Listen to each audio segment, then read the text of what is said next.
कधवापुर प्रखंड मुख्यालय स्थित राम निरंजन जनता डिग्री महाविद्यालय परिसर में जिला प्रशासन द्वारा जन संवाद कार्यक्रम का आयोजन किया गया, जिसमें बतौर अतिथि जिला अधिकारी अरविंद कुमार वर्मा एवं पुलिस कप्तान सुशील कुमार समेत अन्य अधिकारी शामिल हुए। कार्यक्रम की शुरुआत छात्राओं के द्वारा स्वागत गान से किया गया। डीएम और एसपी के द्वारा दीप प्रज्वलित कर कार्यक्रम का विधिवत उद्घाटन किया गया। जन प्रतिनिधियों के द्वारा आगत अतिथियों का पाग व शॉल देकर सम्मानित किया गया। राम निरंजन इंटर महाविद्यालय की छात्राओं ने शराबबंदी और महिला सशक्तिकरण पर नुक्कड़ नाटक भी प्रस्तुत की। अतिथियों को पौधा भी दिया गया। कार्यक्रम को संबोधित करते हुए डीएम ने कहा कि बिहार में शराबबंदी है, हमें शराब को लेकर जागरूक होने की जरूरत है। शराब से न केवल गंभीर बीमारियां होती है बल्कि परिवार की भी दुर्गति हो जाती है। जरूरत है हम सामाजिक स्तर पर ऐसे लोगों की पहचान कर लत को छुड़वाना चाहिए। इसी तरह स्वच्छता अभियान, जल जीवन, हरियाली, मनरेगा समेत विभिन्न योजनाओं संचालित हैं, जिसका सभी को लाभ लेना चाहिए। वहीं संबोधित करते हुए एसपी ने कहा कि पुलिस और पब्लिक के बीच बेहतर संबंध और योजनाओं के सफल संचालन को लेकर यह कार्यक्रम आयोजित की जा रही है। पुलिस सुरक्षा व्यवस्था के साथ साथ जागरूकता पर भी काम कर रही है। इस तरह डायल 112 बेहतर कार्य कर रही है। लोगों को तुरंत पुलिस की सेवा दी जा रही है। अभी तक 17,000 से ज्यादा कॉल आया है और 12 मिनट के भीतर पहुंचकर मदद पहुंचाया गया है। महिला हेल्प डेस्क भी बेहतर कार्य कर रही है। पुलिस हमेशा आम लोगों के साथ बेहतर सेवा देने में कार्य कर रहे हैं। महिला कांस्टेबल भर्ती में 30% महिलाओं को आरक्षण दिया गया है, जिसमें भी महिलाएं आवेदन कर सकती है। कार्यक्रम का संचालन प्रोफेसर राकेश कुमार नायक ने किया। मौके पर डीडीसी विशाल राज, कृषि विभाग के सहायक निदेशक Gautam Kumar, DPRO Shailendra Kumar, CS SDM Manisha, BDO Rajesh Kumar, CO Ram Kumar Paswan, BCO Sudhanshu Kumar, MO थाना अध्यक्ष राजकुमार मंडल, अरविंद कुमार, मुखिया विजय कुमार शाह, प्रदीप यादव, राजेश शाह, बादल गुप्ता समेत अन्य अधिकारी और हजारों की संख्या में लोग मौजूद थे। सभी विभिन्न पंचायतों के आए हुए हमारे सम्मानित अन्य निवासीगण, माताओं, बहनों, मीडिया के भाइयों, प्यारे बच्चों, वाकई में ये हम लोग की सौभाग्य की बात रहती है कि इस तरह का कार्यक्रम हम लोग जब कर रहे हैं तो बहुत ही खुशी होती है कि आप लोग इतनी बड़ी संख्या में आके इसमें हिस्सा लेते हैं। और जो हम लोगों का उद्देश्य रहता है कि आके आप लोगों से बातचीत करें, सरकारी जो कार्यक्रम हैं, सरकारी योजनाएं हैं, उसके बारे में आप लोगों को जानकारी दें और क्या क्या विभिन्न कार्यक्रमों में उपलब्धियां हो रही हैं, विभिन्न योजनाओं में, उसके बारे में जानकारी दें ताकि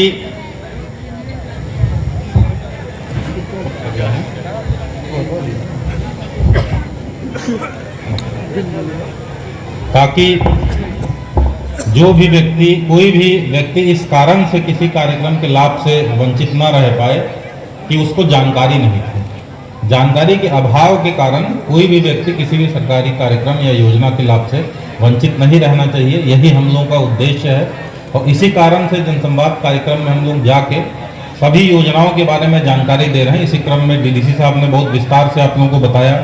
एसपी साहब ने भी बहुत ही सही तरीके से पुलिस के द्वारा क्या क्या नए कार्यक्रम किए जा रहे हैं ताकि आप लोग अपने पुलिस को और अपने पास महसूस कर सकें, आप बहुत सुरक्षित महसूस करें, उसके बारे में आप लोगों को जानकारी दी।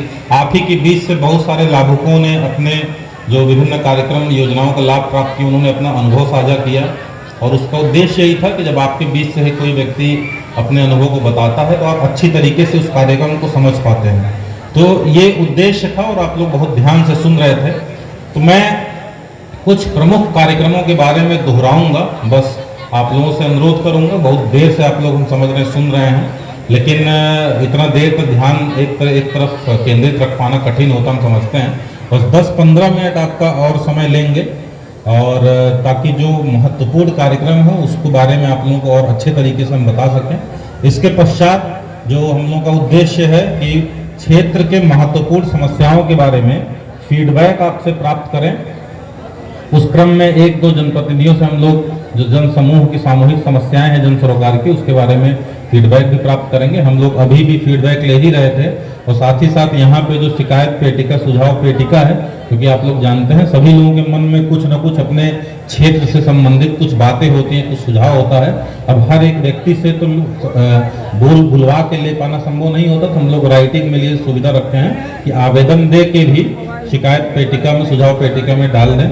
हम लोग एक आवेदन को लेके जिसका निदान जिला स्तर से होना है उसको जिला स्तर से उसका निराकरण करवाएंगे और जहां पे सरकार से निर्देश की आवश्यकता होगी समन्वय स्थापित करके वहां से निर्देश प्राप्त करके उसको निदान करवाएंगे। आपको हम लोग आश्वस्त करते हैं। तो अभी 5-6 कार्यक्रम के बारे में जो बात करेंगे उसमें सबसे पहला शराबबंदी के बारे में ही मैं चर्चा करना चाहूँगा। आप सभी लोग जानते हैं कि 2016 से पूरे बिहार राज्य में पूर्ण शराबबंदी लागू है और कितनी भयंकर बीमारी है हमारे समाज की ये। जो व्यक्ति शराब पीता है उसके स्वास्थ्य पर कितना बुरा प्रभाव पड़ता है, उसका लिवर खराब होता है, उसके शरीर के अन्य अंग खराब होते हैं और उसको कई बार जो है उसको जानलेवा जान से भी हाथ धोना पड़ता है।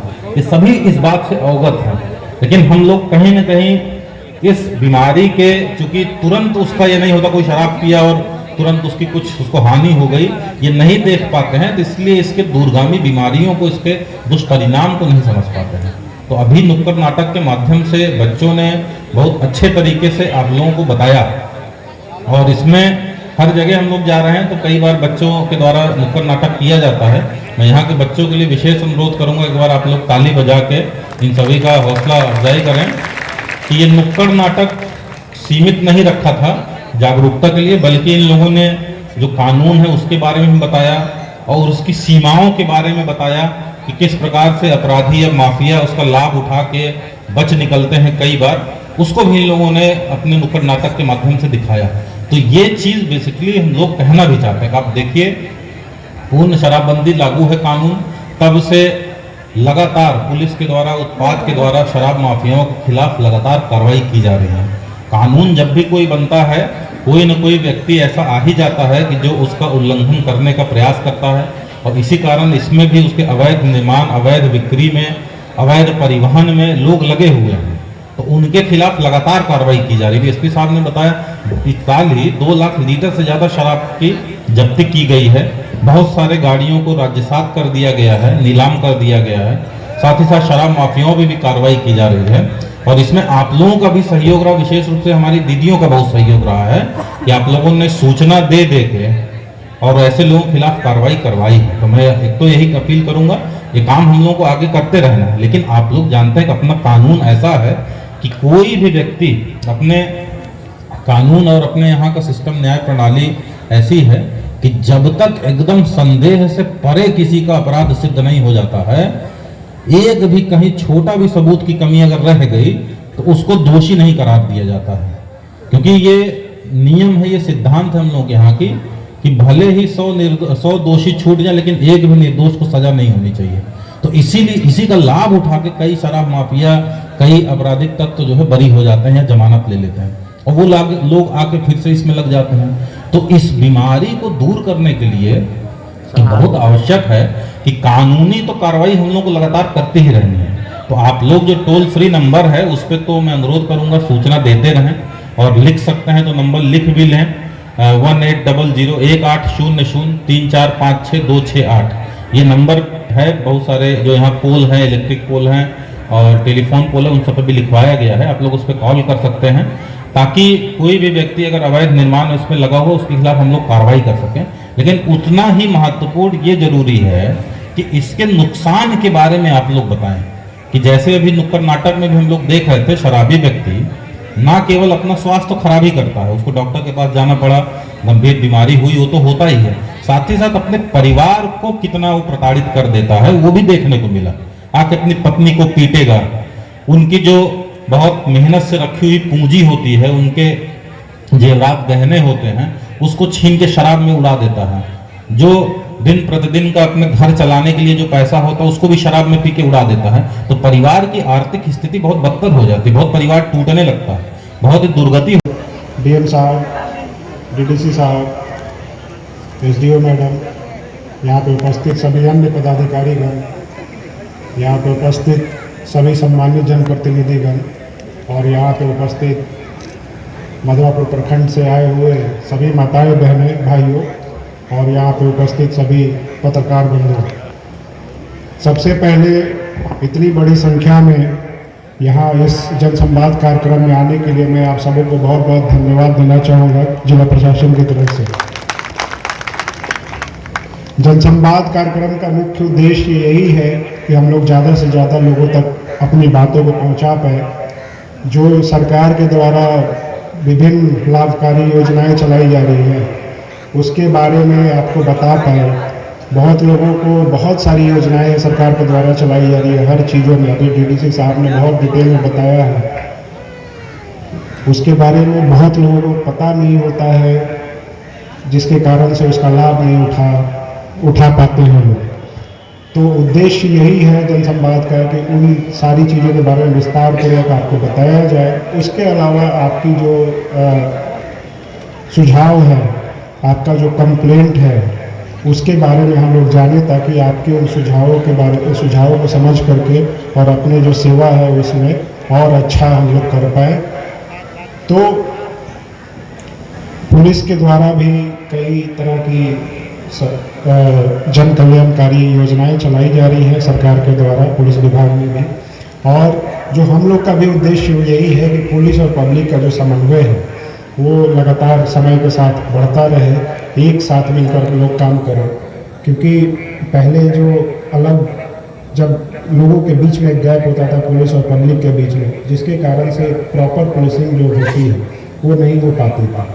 हम लोग उसी गैप को कम करने के लिए लगातार कोशिश कर रहे हैं और आप लोगों के पास भी जा रहे हैं, आप लोगों से समस्याओं को भी समझ रहे हैं और आपके सुझावों पे भी हम लोग अमल कर रहे हैं। उस पर काफ़ी काम किया जा रहा है। उसमें उसी क्रम में जो इसी साल 2023 के फरवरी माह में हम लोगों ने पुलिस जन सहभागिता मोटरसाइकिल रैली की थी, उद्देश्य उसमें भी यही था कि आपके पास जाए, आपके घर तक जाए, हमारी पुलिस टीम आपके घर तक जाए और आपसे वहाँ पे अलग अलग लोगों से, बुजुर्गों से, महिलाओं से, युवाओं से उनकी समस्याओं को समझे, उनकी अपेक्षाओं को समझे, आपकी जो भी सुझाव है वो समझे, ताकि उन चीज़ों को समझ करके और हमारी जो सेवाएं हैं उसमें सुधार ला पाए। और उसमें हम लोगों ने जो फरवरी माह में मोटर जन सहभागिता रैली हुई थी, मोटरसाइकिल जन सहभागिता रैली, उसमें लगभग सभी गाँव, मधुबनी जिला के 2000 गाँव और 3800 वार्डों में सभी टीम गई थी हमारी, अलग अलग 250 के आसपास टीम बनी थी, हम लोगों ने बनाई थी और जा करके सभी लोगों से सुझाव लिया गया। लगभग 50,000 से ज़्यादा लोगों ने फॉर्म भर करके भी दिया, उसमें अपने सुझाव को लिखा था। उसके अलावा 50,000 से ज़्यादा युवा लोग भी व्हाट्सएप के माध्यम से, सोशल मीडिया के माध्यम से हम लोगों से, पुलिस से, प्रशासन से जुड़े हैं और लगातार वो अपनी जो भी सुझाव है या जो भी कंप्लेंट्स है उसके बारे में बताते रहते हैं। तो हम लोग लगातार प्रयास कर रहे हैं कि पब्लिक का और पुलिस का समन्वय स्थापित हो। अभी शहरी क्षेत्रों में हम लोग know your police know your public के नाम से भी एक कैंपेन चला रहे हैं, जिसमें हमारे पुलिस पदाधिकारी सभी के घर में जा रहे हैं हर वार्ड में और लोगों से उनकी समस्याओं को पूछ करके और उस पर कैसे सुधार लाया जा सके उस पर कार्य किया जा रहा है। जो सरकार के द्वारा पुलिस विभाग में एक अन्य योजना जो बहुत महत्वपूर्ण योजना है, महत्वाकांक्षी योजना है, उसको लाया गया है, वो है dial 112 emergency response support system, आपातकालीन सेवा। ये सेवा 24 घंटे दिन में और 7 दिन, मतलब 24/7 ये हमेशा चलती है, कभी भी बंद नहीं होती है ये सेवा। किसी तरह की भी आपकी आपातकालीन सेवा हो, चाहे वो पुलिस से रिलेटेड हो, चाहे वो स्वास्थ्य से संबंधित हो, चाहे अग्निशमन से संबंधित हो, आप कभी भी 112 अपने मोबाइल फ़ोन से डायल कीजिए 112 और उस पर कॉल करिएगा। तो जो पटना में कॉल सेंटर है वहाँ पे ये कॉल जाता है, आपका लोकेशन पूछा जाता है, आपकी परेशानियों को पूछा जाता है और उसके बाद जो नज़दीकी गाड़ी होती है हर ज़िले में और हर प्रखंड में और हर अनुमंडल में जो नज़दीकी गाड़ी होती है उसको आपका लोकेशन शेयर किया जाता है उसके साथ, और उसके साथ आपका कंप्लेंट्स को शेयर किया जाता है और उनके गाड़ी में जीपीएस लगा होता है, उनके पास एक टैब दिया जाता है, मोबाइल जैसा होता है, बड़ा सा टैब, टैबलेट जिसको कहते हैं, वो दिया होता है। उस पर टाइम स्टार्ट हो जाता है कि आपने कितने बजे फ़ोन किया और पुलिस की टीम कितने बजे तक में पहुंची। उसमें सरकार का उद्देश्य यही है कि आपके कॉल आने से जितनी जल्दी से जल्दी, क्योंकि आपातकालीन सेवा में लोग कॉल करते हैं, तो आपातकालीन सेवा में जितनी जल्दी सहायता पहुंच पाए उतना सही होता है। तो उद्देश्य यही है कि हम लोग जल्दी से जल्दी पहुंच पाए। मधुबनी जिला में डायल 112 में जो गाड़ियां हैं अभी तक उस पर 17,000 से ज़्यादा कॉल्स आए हैं, कंप्लेंट्स आए हैं, जिसमें हम लोग एवरेज 12 मिनट के अंदर में समस्याओं पर पहुँच करके जहाँ भी लोकेशन होता है, जहाँ से कॉल आता है, जहाँ से कंप्लेंट जाता है, 12 मिनट के अंदर में पहुँच करके और अब तक हम लोगों ने समस्याओं को सुलझाया है। अब हम लोगों का उद्देश्य यही है, सेकेंड चरण अब स्टार्ट हुआ है, सरकार ने लगभग 800 करोड़ रुपए की सहमति ये दी है, जिसमें गाड़ियों की खरीद होनी है, नए पदाधिकारियों की भर्ती होनी है, ताकि हम जो है आपके समस्याओं कॉल आने के, आपकी समस्याओं के रजिस्टर होने के 5 मिनट के अंदर में आपके तक पहुंच करके आपकी समस्याओं को सुलझा सके। तो ये चल रहा है। तो मैं चाहूँगा कि ये 112 एक बहुत अच्छी सर्विस है, जिसको आप लोग ज़रूर यूज करिए। ज़्यादातर लोग कोशिश करते हैं कि जब भी किसी तरह की कोई समस्या होती है तो नज़दीकी थाने को कॉल करते हैं, लेकिन थाना जो है डायल 112 एक निश्चित समय सीमा के अंदर उनको पहुंचना होता है। तो इसको ज़रूर यूज कीजिए, अपने यहाँ गांव में जाकर के, पंचायत में जाकर के लोगों को इस योजना के बारे में बताइए कि ताकि ज़्यादा से ज़्यादा लोग इसका लाभ उठा पाए। जो सरकार के द्वारा पुलिस विभाग में दूसरी योजना जो बहुत महत्वपूर्ण योजना है वो चलाई गई है, वो है महिला हेल्प डेस्क, महिला सहायता केंद्र। इसका भी उद्देश्य यही है कि जो पारिवारिक झगड़े हो जाते हैं, खास करके पति पत्नी में और ससुराल और मायके वालों में, ऐसे छोटे मोटे झगड़े जिसके कारण से आवेश में आकर के लोग एक दूसरे के ऊपर, परिवार के ऊपर। आप हमारे मधुबनी न्यूज़ को फेसबुक पे देख रहे हैं तो पेज को लाइक करें, यूट्यूब से देख रहे हैं तो हमारे चैनल को सब्सक्राइब करें और बेल आइकन को दबाना ना भूलें।